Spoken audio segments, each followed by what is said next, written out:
I don't see an absolute connection, but I do agree. I do hope that Darwinism does have a great future, and I hope that you and I can contribute together to do this. Well, we're going to do our best to see that it doesn't have a great future. Where is the theory? Yes, where is it? I've never been able to discern it.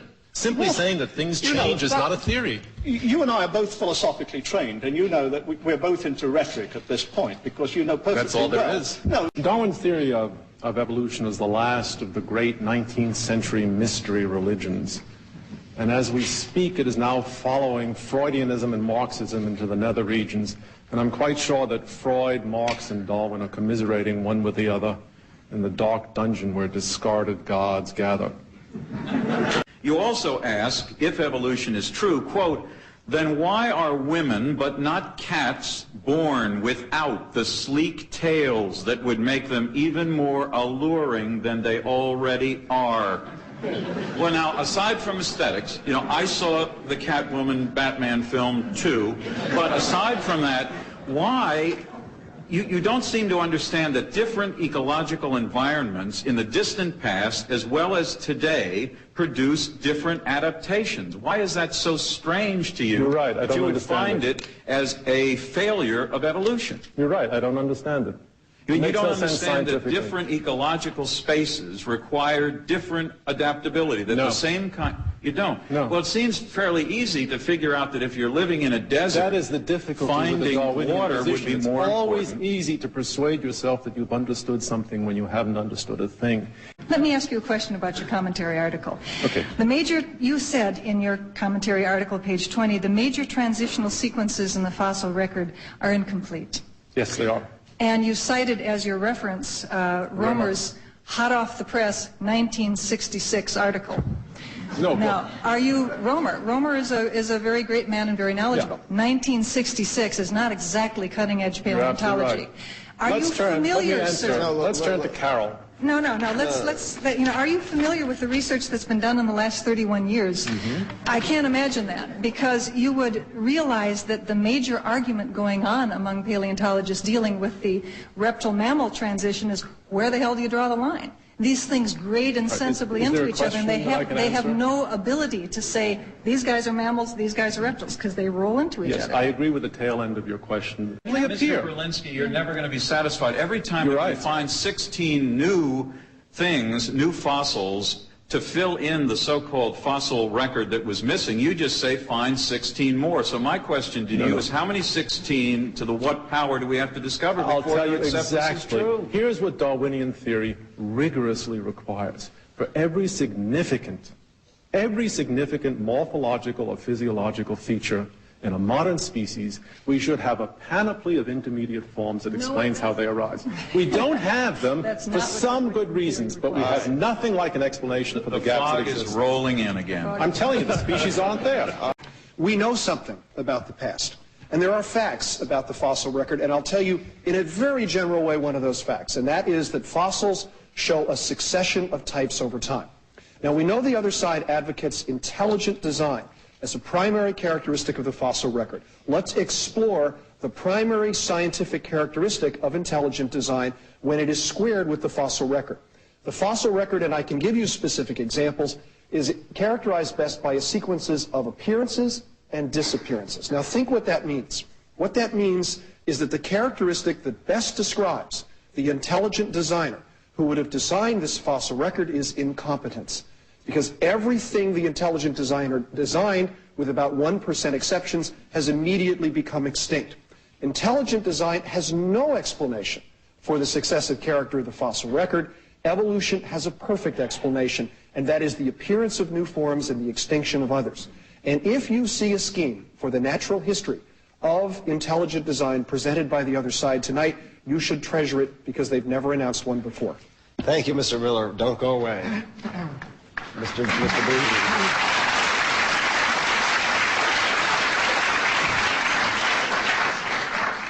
In my discussion with Eugenie, we talked about the mechanism as the all-important thing. The creative power of the mutation selection mechanism has to produce all this genetic information. Indeed. What is the most powerful demonstration, in your opinion, that the Darwinian mechanism of natural selection has this great creative power? The best example that I can give you is a butterfly, a genus of butterfly known as Hedylipta. Hedylipta is a genus of butterfly that feeds on various plants. It's endemic to the Hawaiian Islands, which means it's only found there. And there turn out to be 2 species of Hedylipta with mouth parts that only allow them to feed on bananas. Now, why is that significant? It is significant because bananas are not native to the Hawaiian Islands. They were introduced about 1,000 years ago by the Polynesians. We know this from the written records of the Hawaiian Kingdom. And what that means is that by mutation and natural selection, these 2 species have emerged on the Hawaiian Islands within the last 1,000 years. And I think that's a very good case in point. And I'll give you another one if you would indulge me, but I figure you only asked for one. Want another? Sure, go ahead. Okay, here's another. In the November 7th or November 14th issue of Science magazine, a number of investigators wanted to test the Darwinian hypothesis that you folks say is never tested. And the way in which they did this was to take the receptor protein for the human growth hormone. It's a receptor to which the human growth hormone fits in precisely, and they did a terrible genetic disservice. They mutated, they cut out an essential amino acid right in the middle of the receptor called tryptophan. With that gone, just like that mousetrap, it wouldn't have been expected to work. They then allowed a natural selection process to take place to see whether the cells, under their own observation, could mutate the receptor gene sufficiently to bind the receptor. And after 7 generations, lo and behold, there it was. And it illustrates beautifully the ability of natural selection to respond to mutations in proteins to co-evolve. Mr. Behe. I'd like to ask a different question. I do not find that result impressive, but we can talk about that later. When you say you don't find it impressive, that's what Richard Dawkins calls the argument from personal incredulity. But you realize my evidence against evolution is that I don't believe it. Well, it's because of course, what it has to do. It has to create this immense amount of genetic information, much more complex than any, Philip, and without recording it in the fossil record. Right. That's you know why what, it's Phil? not impressive. I just gave you 2 examples, and that's still not enough. Is it safe to say that no scientist in the world understands how Darwinism could affect embryology? Oh, absolutely not. May I answer even though we're out of time? Very briefly. Okay, very brief answer is, you read a quote and you pretended it meant something else. The quote that you read was, mutations in the early stage are less likely to survive, not impossible, and then you pretended to say that it meant they couldn't survive. The fact that something is less likely, the fact that something is less likely, the fact that something, I'm answering, the fact that something is less likely does not rule it out. I agree with that. Alberts would agree with that. And I think everyone in the audience would agree with it too. Professor Miller.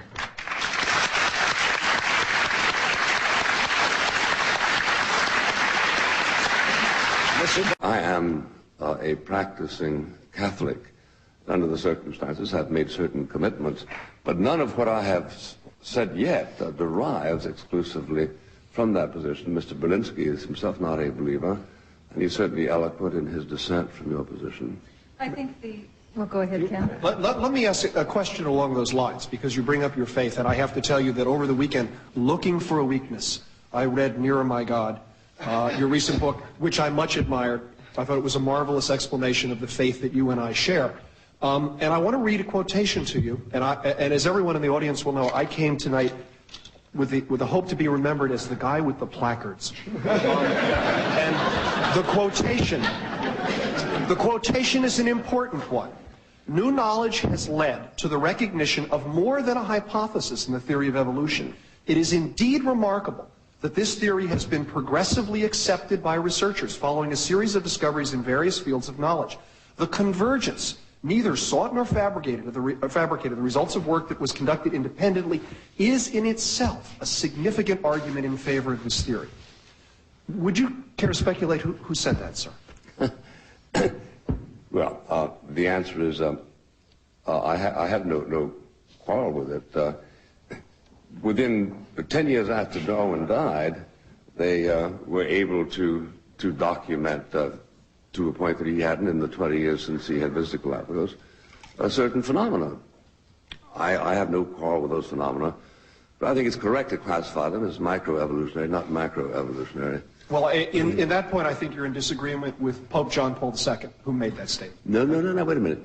Pope John Paul II said that he could not countenance any explanation which sought to account for the forces of living matter other than as mere epiphenomena of the matter, and are therefore incompatible with the truth about man.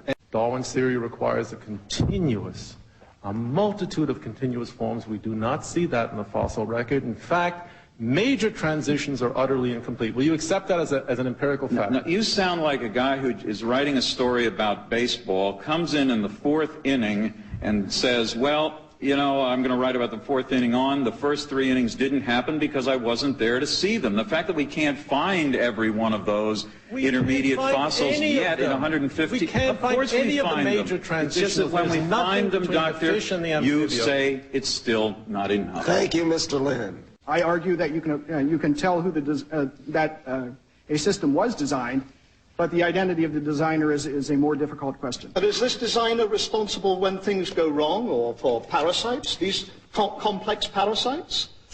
Well, that's the argument from evil. That is, bad things happen to good people, and it's been discussed in religious literature for many, many years, going back to the book of Job. What about complex parasites? Did this designer design complex parasites, or is that evolution? No. I mean, you get all the good things, and evolutionists get all the bad things. All right. That's a very good line, and we'll end on that note. Well, Mr. Buckley, you know, I've heard it said that even God does not know the mind of William F. Buckley. But my question is the obverse. Do you know the mind of God so well that you could rule out the possibility that God conceived evolution as the process to bring his design to fruition? Well, I decline to answer that question because... On what grounds? Because my imagination is finite. I'm trying to figure out now what it is about evolution that you find so intellectually challenging, that you reject it. Every single major scientific development over the past many decades that could have demonstrated that evolution was fundamentally flawed, every one of them proves quite the opposite. With all this evidence on one side, what line of science contradicts those powerful lines in support of our argument? Well, remember that you're saddled with some heavy baggage, Mr. Dawkins, that says we have a prior commitment, a commitment to materialism. Well, Mr. Dawkins isn't here, so we're not yet saddled with him. Sorry? He's not here. We are not saddled with him. Well, I'm just asking you a question about science, which might make you more comfortable than the questions about theology. You better practice the excommunicative arts. Way to be interrogated by the opposition team. Who would like to start? Mr. Johnson, your career seems built on picking alleged fleas off of the dog of evolution, but when it comes down to picking the fleas off, you find they're just pieces of lint, not really serious problem for the dog. But you never seem to want to discuss your dog. So I'd like to talk to you a little bit about religion.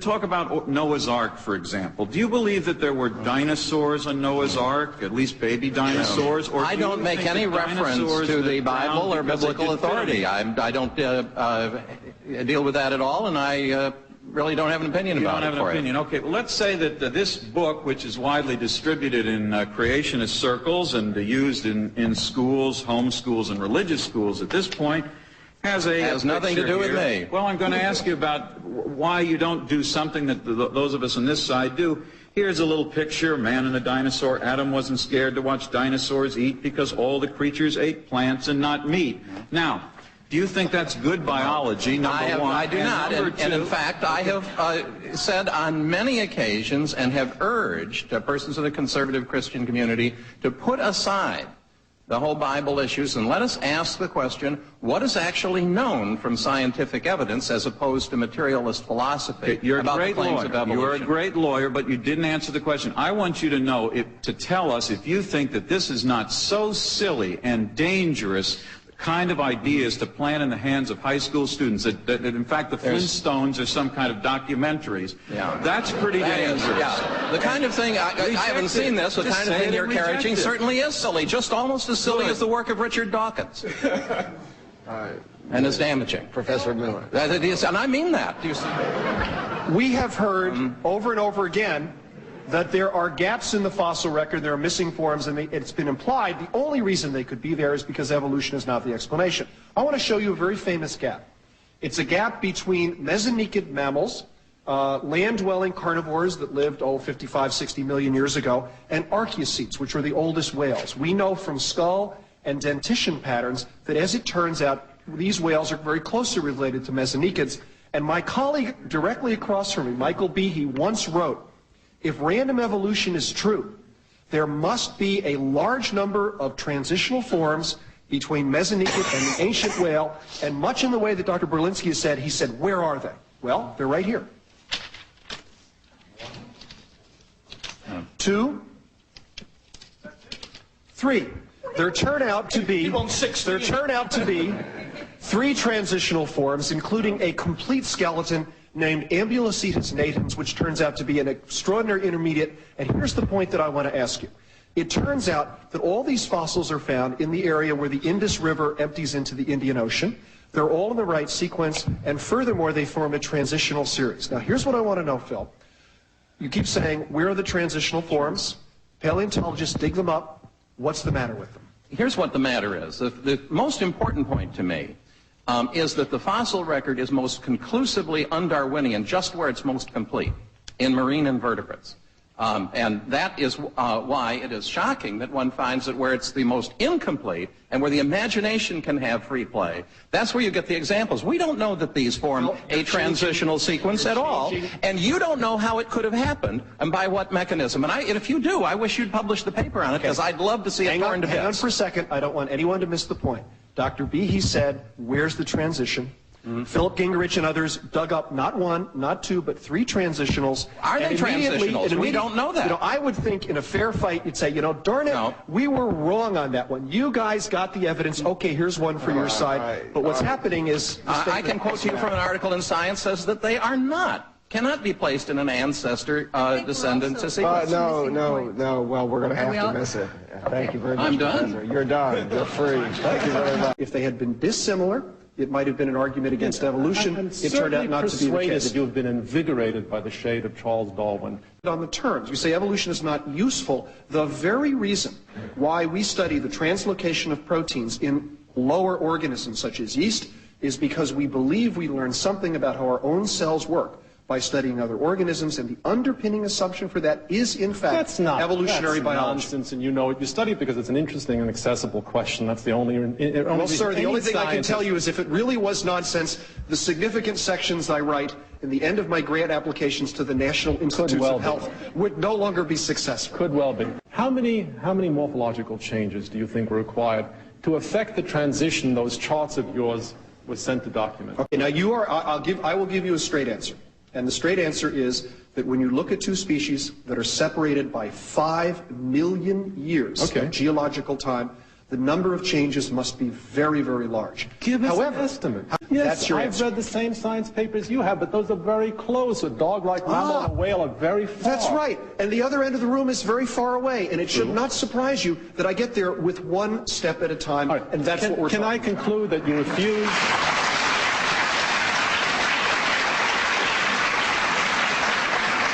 You have said again and again and again that transitions are missing. And I hope no one in the audience missed the fact that Dr. Scott pointed out that the transition from reptiles to mammals, and looking around the room I see I'm surrounded by mammals, this should be a point of interest to us, that transition is exceedingly well documented. Now, once again, you said all the transitionals are missing, and I'm confused. If this transition is very well documented, how can you on the same face say they're all missing? You know very well I didn't say that. I agree that the late reptile to mammal sequence is well documented. No question about it. Okay, let me go a little further. Horses and elephants. I picked these organisms because they're large, because they're recently evolved, and because they are recent, we've got lots of fossils. They're easy to pick out. The fossil record of horses and elephants is extremely well documented. Now, you said at the other end of the table you deny that descent with modification is correct. So here's what I'd like to know. I said I didn't believe it. You said I'm not convinced by it. I believe, sir, you did. I said I'm not convinced. So here's my question. If not descent with modification, please tell me your explanation for the temporal appearance of these extremely closely related, in morphological terms, organisms over time. Okay, 2 points. First of all, I neither affirmed nor denied descent with modification. I said I have no opinion. I don't happen to have an opinion on that issue. It's vexed, in my opinion. Second of all, you have chosen 3, and the only 3 examples in the fossil record where there's a plausible Darwinian sequence. The dog-like mammal to whale sequence, the elephant sequence, and the horse sequence. Are you absolutely sure I can't pick up a 4th planet? No, of course not. Each one is seriously questioned in the literature. The elephant could you point out for the benefit of the audience what the question is? You said they're seriously questioned in the literature. The question is, do we have a plausible sequence of morphological changes that lead to the late fossil form from the early fossil form by a route that makes morphological... And I would argue, yes, we do, and I hope you've read Bruce McFadden's marvelous book. It's an excellent book, and it's an excellent book, and he has put enormous effort into documenting those changes. So in legal terms, sir, case closed. No, it's not closed. This isn't scientific argument. This is mere rhetoric. The horse sequence has proved vexed to everyone who looks at it, and the term of choice is that it's an astonishingly bushy sequence. We don't Please know. Please explain the problem. When I'm waiting for the answer. When you look at what a bushy sequence is. Yeah, this is a term that's occurred very often in literature. When we look at the horse sequence, we have dozens and dozens of species entering the record suddenly and departing from the record suddenly, just as abruptly as they entered. We do not really know whether the modern horse has ancestral patterns with the dozens of other species that we find in the fossil record. So what that means is that you hold up and... Sure, go ahead. If we look closely at some of the amazing structures, for example, we find it very difficult, we find it very difficult to find specific antecedents. The more we study such structures, the less plausible it is that they have an ancestral pattern. Let me suggest to the audience that what Dr. Berlinski just said is in fact not correct. And I can recommend articles and books in which you can find not only a series of transitional forms, but also good evolutionary morphologic explanations for it. And here's the question that I have for you. Once again, to someone who advocates intelligent design, to someone who advocates intelligent design, does the sequence of these organisms in the fossil record simply mean that the intelligent designer was incompetent, he kept making things and they went extinct, or that he was restless, I try this, I'll try that, I'll try the other thing, or does it mean that in fact these organisms are related with by descent with modification? No idea. I mean, it's not a question I'm prepared to answer one way or another. I don't see why I'm obliged to answer that. I'm coming here under the large tent of objurgation. I find scientific flaws with the Darwinian theory. I don't have a replacement.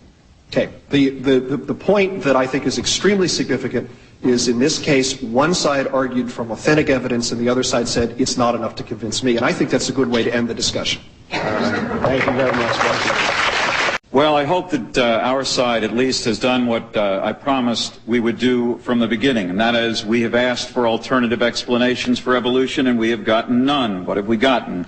Well, we have Mr. Berlinski, who has literally seconds ago said he doesn't really have an alternative. We asked Mr. Behe. He said, well, a lot of people would say it was God, but we're not quite sure, I'm not sure at least, whether he's prepared to say it's God with any sense of authority. Mr. Johnson says, well, I don't know about the biblical answers as an alternative. We'll work that out after we debunk evolution, which I think will be some time from now.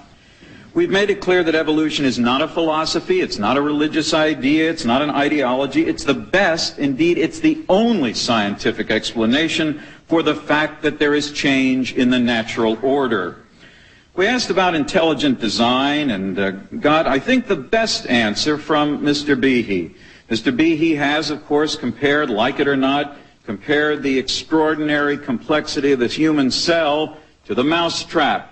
He said if we look at that mouse trap, it was created by a human. In fact, Mr. Miller improved on it, as you saw earlier tonight. Therefore, if that's complicated, then indeed the cell must also have been designed by an intelligence. And as I thought about it tonight, it's a little bit, we were all talking about nature analogies. It's a little bit like looking at a mole build a molehill. You say, that's very interesting. Then we walk out in the woods the next day and we notice a big mountain off in the distance. We say, good grief, that's enormously large. A really big mole must have built that. The truth of the matter is, it's not logical. We should be looking for different forces that result in different things. Your mousetrap was built by human hands because its components are inanimate objects. Cellular life is living, vibrant, breathing, changing matter. You're not just comparing apples to oranges, you're comparing plastic apples to organic oranges. And I think, therefore, this analogy fails.